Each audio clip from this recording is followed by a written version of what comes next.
നമസ്കാരം, തേടൈ ന്യൂസിലേക്ക് സ്വാഗതം. മരിച്ചെന്ന വ്യാജ സൈബർ പ്രചരണത്തെ ട്രോളി ഗായകൻ ജി വേണുഗോപാൽ.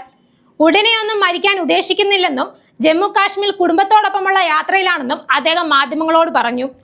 യാത്രക്കിടയിലാണ് ഞാൻ രണ്ടാമതും മരിച്ചെന്ന വ്യാജ വാർത്ത കണ്ടതെന്നും മരിക്കുന്നതിനെ കുറിച്ച് ആലോചിച്ചിട്ടില്ലെന്നും വേണുഗോപാൽ പറഞ്ഞു. മരണം കീഴടക്കി കണ്ണീരായി ഗായകൻ ജി വേണുഗോപാൽ എന്ന തലക്കെട്ടോടെയാണ് വേണുഗോപാലിന്റെ വ്യാജ മരണവാർത്ത പുറത്തു വന്നത്. മല്ലൂറോക്സ് 123 എന്ന ഹാൻഡിൽ വഴിയാണ് ഈ പ്രചരണം വന്നതെന്ന് സ്ക്രീൻഷോട്ടിൽ നിന്ന് വ്യക്തമാണ്. ഇങ്ങനെ നീ ഇടയ്ക്കിടയ്ക്ക് ചത്താൽ ഞങ്ങൾ എന്താന്ന് ചെയ്യുമടേ എന്ന ശീർഷത്തോടെ സുഹൃത്തുക്കളാണ് ഇത് അയച്ചു തന്നതെന്ന് വേണുഗോപാൽ പറഞ്ഞു. 1987 പുറത്തിറങ്ങിയ 1 മുതൽ 0 വരെ എന്ന ചിത്രത്തിലെ ഗാനം ആലപിച്ചുകൊണ്ടാണ് വേണുഗോപാൽ ചലച്ചിത്ര പിന്നണി ഗാനരംഗത്തേക്ക് പ്രവേശിക്കുന്നത്. കേരള സർക്കാരിന്റെ മികച്ച പിന്നണി ഗായകനുള്ള പുരസ്കാരം 1990, 1998, 2004 വർഷങ്ങളിൽ വേണുഗോപാൽ കരസ്ഥമാക്കിയിട്ടുണ്ട്.